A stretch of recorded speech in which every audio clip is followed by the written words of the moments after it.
अच्छा मैम, मेरे माइंड में एक क्वेश्चन आ रहा है, सिंस हम इस पॉडकास्ट में किसी भी तरह की बात कर सकते हैं, जैसे हम आत्माओं की बहुत बात करते हैं अपने पॉडकास्ट में भी, और तो जैसे आप इस चीज़ को कैसे लेते हो? जैसे बहुत से साइंटिस्ट हैं, जैसे वन ऑफ द बहुत ही प्रसिद्ध एक साइंटिस्ट है स्टीफन हॉकिंग, अगर आपने सुना है, तो उनकी स्टेटमेंट थी एक कि आफ्टर लाइफ कुछ नहीं होता, और ये जो हेल हेवन है ये हमारी बनाई हुई चीज़ें हैं ताकि लोग अच्छे कर्म करें। अगर हम बोलेंगे कि तुम गंदे काम करोगे तुम हेल में जाओगे, मतलब ऐसा उनका कहना है। मतलब मैं आपकी नॉलेज को डाउट नहीं कर रहा, बट आप इस चीज़ को कैसे लेते हो अगर जैसे इतने पॉपुलर लोग ऐसे ऐसी स्टेटमेंट देते हैं? देखिए, हम जितना भी कुछ है हम तो अपने ग्रंथों में जो लिखा है हम तो उसको ही सत्य मानते हैं। सबसे पहली बात तो ये है।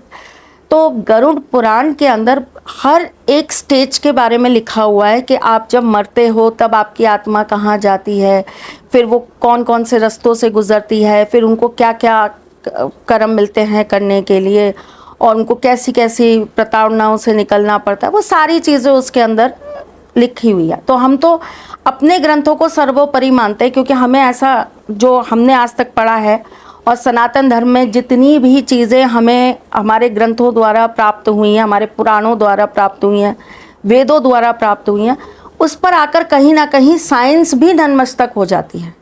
साइंस भी ये कहती है कि हाँ, ये बात इनकी लिखी हुई सत्य थी। और एक नहीं है, हजारों प्रमाण अब ऐसे हो चुके हैं जहाँ पर लोगों ने इस चीज़ को मान लिया है कि हाँ, साइंस के ऊपर भी एक साइंस है जिसे हमारे सनातन धर्म ने लाखों साल पहले निकाल लिया और उसके बारे में लिखा हुआ है। ये जो आप प्रश्न कह रहे हैं, ये प्रश्न बहुत सारे लोगों के जहन में आता है और उन्हें ये लगता है कि भाई सही में आफ्टर डेथ कुछ नहीं होता। अगर आफ्टर डेथ कुछ नहीं होता तो इतनी सारी रीबर्थ्स की कहानियां कहाँ से आ जाती हैं? ठीक है, बहुत सारे लोगों का अनुभव होता है कि हम मर गए थे, हमें कोई ले गया था और हम वहाँ गए थे, फिर वो हुआ कि नहीं ये नहीं थे, वापस आ गए और वापस जीवित हुए। तो उन्होंने वही विवरण दिया जो कि गरुड़ पुराण में लिखा हुआ था कि ऐसे जीव आते हैं, ऐसे लोग आते हैं, ऐसे बंध के ले जाते हैं, ऐसा आपको वो रास्ता मिलता है, वहाँ होता है। तो ऐसी बहुत सारी चीज़ें जो हैं वो प्रमाणित हुई हैं। नहीं, मतलब ये मेरा क्वेश्चन नहीं था, मैं तो चाह रहा था आपका क्या टेक है, मुझे ये सुनना था बेसिकली। मतलब मैं ये नहीं कह रहा कि ऐसा होता है। नहीं, मैंने तो आपके जो आपके साथ साथ बहुत सारे व्यूअर्स का भी यही सेम व्यू होगा, तो मैंने उस चीज़ को क्लियर किया है। मेरा ऐसा सोचना है कि जन्म के बाद एक और दुनिया है, और वो दुनिया जो है उसके बारे में हम किसी भी चीज़ को प्रमाणित कर ही नहीं सकते, क्योंकि वो चीज़ केवल और केवल अनुभव से ही प्राप्त होती है। आप अगर जन्म के मृत्यु के बाद अगर ये कहें कि भाई मृत्यु के बाद इंसान जो है वो भूत योनि में नहीं जाता, प्रेत योनि में नहीं जाता, तो अनगिनत ऐसे लोग हैं जिनके ऊपर ऐसी बाधाएं आई हैं, जिन्होंने इस चीज़ को अपने जीवन के अंदर सहा है, अनुभव किया है। तो वो क्या था, वो कैसे हो गया, वो चीज़ उनके साथ कहाँ से आ गई? और रीज़न जब ढूंढा जाता है तो रीज़न वही निकलते हैं जो ऑलरेडी हमारे शास्त्रों के अंदर लिखे होते हैं कि ये कर्म करा होगा तभी ये चीज़ आपके साथ में आ गई है। मैम वैसे अगर कोई जैसे अभी हम घूमने गए थे बाहर, तो अभी हम वहाँ पर हमारे माइंड में ऐसे क्वेश्चन आते हैं, इनके ऊपर कोई एस्ट्रोलॉजिकल रेमेडीज करी जाए तो क्या इन पे इफेक्ट करेगा क्या? सिंस वो हमारा धर्म फॉलो नहीं करते, उनके अपने धर्म और कल्चर चल रहे हैं, उनके अपने तरह की रेमेडीज होती हैं, वो अपने तरह की रेमेडीज करते हैं। अच्छा, अगर हम लोग अगर उनकी डेट ऑफ बर्थ जानकर उनकी हमने कुंडली बना दी और हमारी चीज़ें फॉलो उनको करना चाहिए ना, वो हमारी चीज़ें फॉलो करेंगे तब वो चीज़ उनको लगेगी। अगर कोई उनके ग्रह बाय चांस खराब निकले या नक्षत्र कुछ भी खराब निकला और उनको हमने सो एंड सो रेमेडी दे दी, उन्होंने कर भी ली, बट वो हमारा कल्चर फॉलो नहीं करते या हमारा धर्म, तो वो चीज़ उनको नहीं लगेगी। उनको हमारी कुछ चीज़ों को मानना ही पड़ेगा। जैसे अगर हमने कोई रेमेडी दी है कि आपको 21 दिन ये कार्य करना है, तो 21 दिन के उस कार्य को करने के लिए आपको वो नियम फॉलो करने पड़ेंगे, चाहे आपने पूर्वार्ध में वो चीज़ ना करी हो। आप बहुत मांस भी खा रहे हो, आप अंडा भी खा रहे हो, आप शराब भी पी रहे हो, आपने बहुत गंदे कर्म भी करे हैं, लेकिन अगर आप वो रेमेडी करने जा रहे हो तो आपको पश्चाताप करना पड़ेगा। पहले एक टाइम का आपको पश्चाताप करना पड़ेगा अपने उन कर्मों को लेकर। हम भी तो करते हैं, हम ब्राह्मण हैं, हमसे भी जाने अनजाने में बहुत सारे अनेकों पाप हो जाते हैं। हमारे यहाँ जो ये व्रत वाला जो नियम बना था या कॉन्सेप्ट बना था व्रत का, ये कोई मनोकामना सिद्धियों के लिए थोड़े ना बना था कि ये व्रत रखोगे तो ये मनोकामना सिद्ध हो जाएगी, ये व्रत रखोगे तो तुम्हारी ये हो जाएगा, ये व्रत रखोगे तुम्हारी ये चीज। ये तो समय के साथ चीजें बदलती बदलती बदलती बदलती बदलने लग गई, और हम ही लोग कह देते हैं अच्छा एकादशी व्रत रख लो, आपकी ये तो इच्छा पूर्ण माना हो ही जाएगा। जाता है। हाँ, ये एक तरीके से पश्चाताप के लिए तिथियां दी गई थी कि हम ना चाहते हुए भी अपने मन वचन कर्म से कोई ना कोई गलती या कोई ना कोई गलत अरेस्ट कर ही देते हैं। उसके लिए अगर हम एकादशी व्रत कर लेते हैं तो हमारे उन पापों से हमको मुक्ति मिल जाती है। सपोज करिए अगर हमारे पाप की क्वांटिटी 40% है, एक नॉर्मल न्यूमरोलॉजी में बता रही हूँ आपको, अगर हमारे पाप की जो क्वांटिटी है वो 40% है, तो एकादशी का व्रत रखने से आप वो 40% पापों से मुक्त हो जाओगे। आप द्वादशी का व्रत रखोगे तो आप 30% पापों से मुक्त हो जाओगे। आप पूर्णिमा का व्रत रखोगे तो आप 60% पापों से मुक्त हो जाओगे। अगर आप मंगलवार का व्रत करते हो तो मंगल ग्रह तो आपका बाद में ठीक हो रहा है या नहीं हो रहा है वो बाद की बात है। अगर आप मंगलवार को सपोज करिए, अब जैसे बहुत सारे लोगों के क्वेश्चंस आते हैं, मैम आप मना करते हो मंगलवार को नाखून मत काटो, मैम आप मना करते हो कि मंगलवार के दिन आप जो है दाढ़ी मत बनाओ। अगर हमने कर लिया, मजबूरी है, ऑफिस जाना है, ये कर लिया वो कर लिया, तो क्या करें? तो ये समस्या तो हमारे बुजुर्गों को भी आती थी, हमारे पुराने लोगों को भी आती थी। उनके पश्चाताप के लिए उन्होंने एक तिथि, एक वार निश्चित कर रखा था कि ये 7 बार का ये व्रत उठा लेंगे, 7 बार ये व्रत कर लेंगे तो हमारा ये जो पाप है इसका पश्चाताप हो जाएगा। सनातन धर्म के अंदर किसी को भूखा रखना, किसी को प्यासा रखना, किसी के साथ किसी भी तरह का कोई भी ऐसा कृत करना कोई बहुत अच्छी बात नहीं मानी गई है। ये सारी चीजें कहीं ना कहीं बहुत सोच समझकर 10 चीजों को जोड़कर तब करने के लिए कहा गया है। उसके अंदर ये भी एक चीज जोड़ी है कि आपने जो भी पूर्वार्ध के अंदर कर्म करे हैं उनका आप पश्चाताप करिए ही करिए। जैसे मैं आपको बताती हूँ, अभी ये 4 माह का पक्ष जो चालू होगा, ये ऐसे 4 माह आते हैं जिसमें पश्चाताप करने के लिए विविध तरह की पद्धतियां अपनाई जाती हैं। और ये प्रमुख 4 महीने होते हैं, जब देव सो रहे होते हैं तब ये 4 प्रमुख मंथ होते हैं हमारे पास में, जिसके अंदर हम अलग अलग तरीकों से अपने करे हुए साल भर के, पिछले साल भर के जितने भी जाने में किया, अनजाने में किया, सोच कर किया, कह कर किया, गुस्से में आके किसी को गाली बक दी, कोई जबरदस्ती आपकी गाड़ी के बगल में से निकल गया तो आपने उसको कुछ बुरा कह दिया, कैसे भी मन वचन कर्म से आपने किसी के लिए कुछ बुरा किया, तो आपने उस पश्चाताप को करके, कोई चीज़ त्याग के, किसी चीज़ का संकल्प लेके, कोई चीज़ आपने ये सोची कि मैं ये पाठ करूँगा तो नियम करना पड़ेगा, नियम करेंगे तो अपने आप उस चीज़ से मुक्त हो जाएंगे। जैसे मैं आपको एक छोटी सी घटना बताती हूँ अपने ही जीवन की। हमारे यहाँ पे जगन्नाथ जी की सेवा होती है, तो हम हर साल जगन्नाथपुरी जाते हैं और वहाँ जाकर हम उनका अभिषेक वगैरह करते हैं और दर्शन वर्शन करके हम 5 दिन वहीं रहते हैं। हमारा एक अपना विधि है, हम उसी से उनका पूजन करके वापस उनको अपने आप पुनः लाकर स्थापित करते हैं। तो हम जगन्नाथ जी गए हुए थे और जब हमें वापस आना था तो हमारी फ़्लाइट का कुछ टाइम बाकी था, तो हमें किसी ने बोला कि आप ना ऐसा करिए, वो बीच पर वहाँ चले जाइए, वो शुद्ध शाकाहारी भोजनालय है, वहाँ पर जाकर आप खाना वाना खा लीजिए और फिर जब आपको जाना होगा तो आप फ़ोन कर दीजिएगा, हम आपको टैक्सी भेज देंगे। हमने कहा ठीक है। हम उस रेस्टोरेंट में गए तो वहाँ पर रिसेप्शन पे ही जगन्नाथ जी की बड़ी सारी मूर्तियाँ लगी हुई, दिया जल रहा, धूप बत्ती जल रही, तो हमें लगा सही में वैष्णव ही होगा, भगवान बैठा रखे हैं, सब कुछ शुद्धता के साथ होगा। हमने उनको जाकर बोला भैया वैष्णव है ना? बोले हाँ बिल्कुल वैष्णव है। भैया बिल्कुल सात्विक है? बिल्कुल सात्विक है। भैया कोई प्याज लहसुन वाला काम भी नहीं है? नहीं भैया बिल्कुल नहीं है, आपको जैसा चाहिए वैसा ही आपको खाना मिलेगा। ठीक है, हमने खाना ऑर्डर कर दिया। हमारे जस्ट बगल में एक कपल बैठा हुआ था, उसका व्रत था, तो उन्होंने बोला कि हमारा भी व्रत है, आप आराम से, क्योंकि वो वहीं के लोकल थे, तो उनको ऐसा लगा हम परेशान हो रहे हैं, तो उन्होंने हमें बोला कि नहीं आप बैठ जाइए, हमारा भी व्रत है, हम भी इसीलिए यहाँ खाना खाने आए कि यहाँ पे सात्विक खाना मिलता है। हमने कहा ठीक है, हम बैठ गए। 10 मिनट बाद हमारे पीछे वाली सीट पर कोई आकर बैठा और उन्होंने जो है आकर उनको बिरयानी ऑर्डर किया कि बिरयानी चाहिए करके। हमारे खाने आने में थोड़ा सा समय था, हम लोग बैठे हुए थे, उनका खाना पहले सर्व हो गया और वो जो कपल था उनका खाना सर्व हो गया। वो बिरयानी जब वो खाने लगे तो सामने हमारे बिल्कुल आफताब बैठा हुआ था, तो आफताब ने देखा और बोला मैम उठो। मैंने कहा क्या हुआ? बोला मैम आप यहाँ से चलो। मैंने कहा हुआ क्या ये तो बता। तो इसके सर थोड़ा सा गुस्से, क्यों मैम को कहाँ लेके जाना है तुझे? मैम चलो कर रहे हो, क्या हो गया? बोले सर मैम को ले जाओ यहाँ से।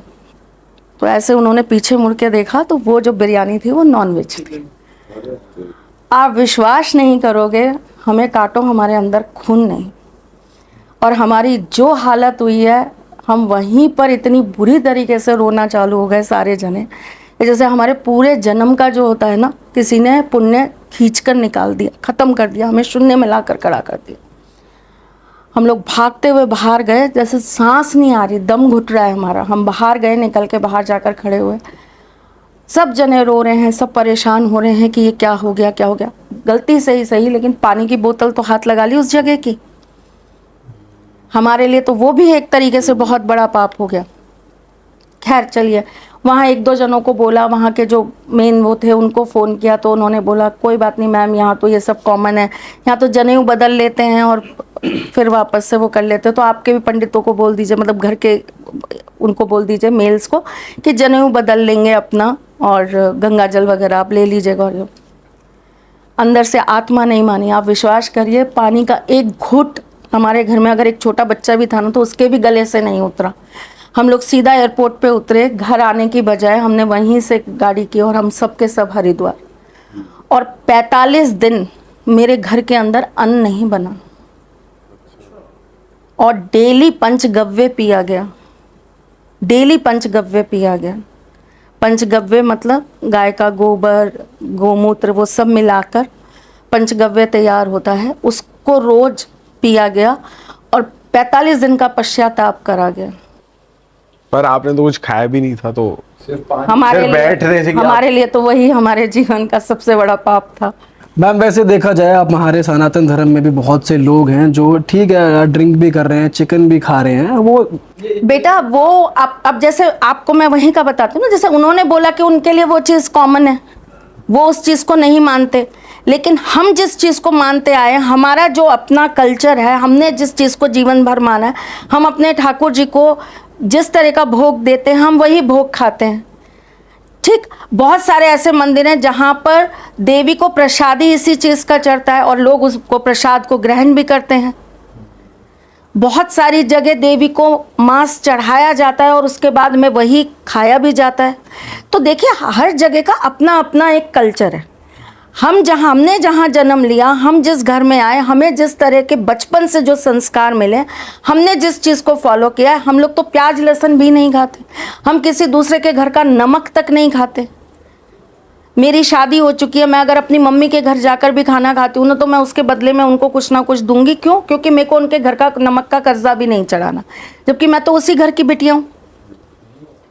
वो तो मेरे घर आके नहीं चढ़ाएंगे, लेकिन मैं भी उनके घर जाकर नहीं चढ़ाऊंगी। तो हमारे यहाँ अपने पूजा पाठ के कुछ नियम हैं जो हमारे यहाँ बंधे हुए हैं। ये आपको अपने पूर्वजों से मिलता जाता है। हर घर का अपना एक ट्रेंड है, अपने हर घर का अपना एक नियम होता है। अब हमारे यहाँ शादी ब्याहों के नियम अलग हैं, आपके यहाँ बिल्कुल अलग होंगे। है तो हम भी सनातनी, आप भी सनातनी, पर हर इंसान अलग अलग चीज़ों को फॉलो कर रहा होता है। तो जब फॉरेनर्स को भी हम ऐसी कोई रेमेडीज़ बताते तो हम उनसे ये कहते हैं कि एक टाइम पीरियड तक आपको शुद्धिकरण और पश्चाताप करना ही पड़ेगा। आप उस रिचुअल के लिए रेडी हैं तो आप ये हमारी चीज़ों को फॉलो कर सकते हैं और आप ये कार्य कर सकते हैं। अगर आप नहीं कर सकते, आपको पता है कि हमारा तो काम ही नहीं चलेगा, हम तो नहीं खाएंगे ऐसी चीज़ें, तो हम सर्वाइव ही नहीं कर पाएंगे। अब मेरे पास, आप फॉरेन में कहाँ जा रहे हैं, आप इंडिया में ही देखिए ना, मेरे पास बहुत सारे ऐसे सेलिब्रिटीज़ हैं जो ये कहते हैं कि मैम हम तो वेजिटेरियन हो नहीं पाएंगे क्योंकि हमें जिम जाना होता है, हमें अपनी डाइट को उसी तरीके का रखना होता है, तो हमारे लिए तो बड़ा मुश्किल है कि हम प्योर वेजिटेरियन हो जाएं।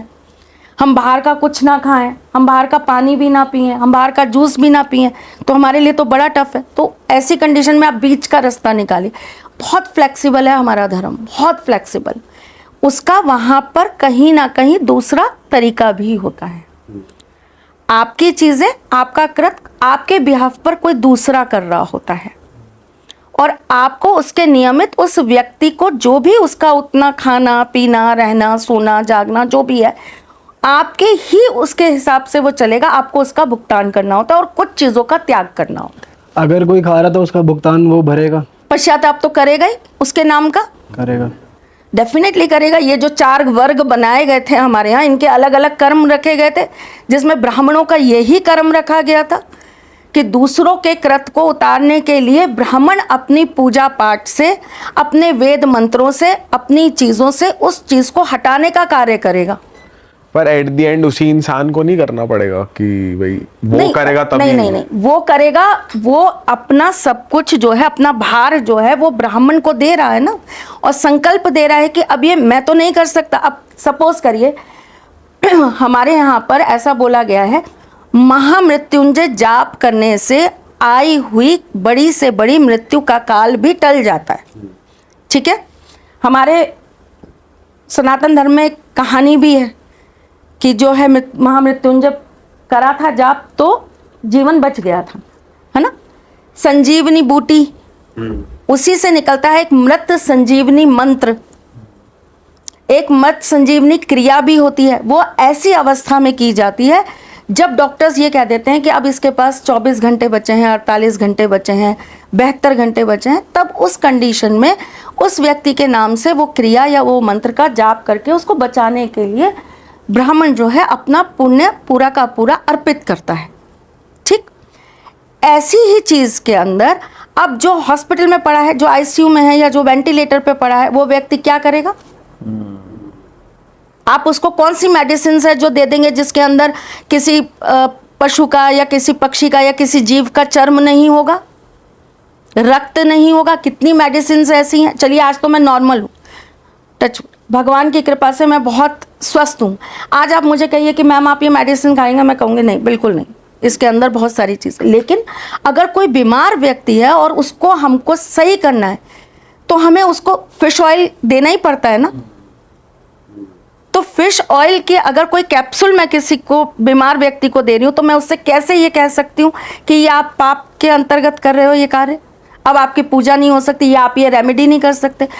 वो अपना कृत, अपना भार जो है वो ब्राह्मण को दे देता है और ब्राह्मण जो है नियम संयम के साथ अपना भी करता है और उसका भी करता है। मतलब उसके भी पापों का पश्चाताप करेगा, उसके भी कर्मों का पश्चाताप करेगा, और चूंकि वो उसके वो जो कर्म है वो अपने ऊपर ले रहा है, अपने लिए भी करेगा। आप कभी बहुत डेप्थ में इसके लिए मैं आपको सजेस्ट करूंगी, आप किसी कर्मकांडी पंडित को कभी, ब्राह्मण को कभी बैठाइएगा अपने पॉडकास्ट में और उससे पूछिएगा, वो आपको अच्छी से ये सारी चीज़ें बताएंगे। इसके अंदर जो एक ब्राह्मण की दिनचर्या रखी गई है ना, जो सुबह के पाठ होते हैं, जो संध्या वंदन होती है, जो गायत्री जाप होते हैं, जो नियम से उनको पाठ करना जो उनके गुरुओं द्वारा बताया गया है, जो उनकी एक शैली है कि आपको ये सुबह करना होगा, उसके बाद ये पाठ करना होगा, इसके नियमित आपको इतने जाप करने होंगे, फिर आपको शाम को ये संध्या वंदन करना होगा, आपको जनेऊ हमेशा पहन के रहना पड़ेगा, आपको इन चीज़ों का पालन करना पड़ेगा, आपको इन चीज़ों का परित्याग कर देना पड़ेगा, आपको चुटिया रखनी पड़ेगी। बहुत सारी चीज़ें हैं जो आपको अपने जीवन में अपनाना होगा, जिनको आपको अपने साथ लेकर चलना होगा। उसका कारण क्या है कि वो अपने आप के अंदर वो चीज़ अर्जित कर लेते हैं कि वो किसी दूसरे को अगर उसका पाप उतारने के लिए कर्म कर रहे हैं तो वो अपना भी पश्चाताप करते जा रहे हैं साथ के साथ।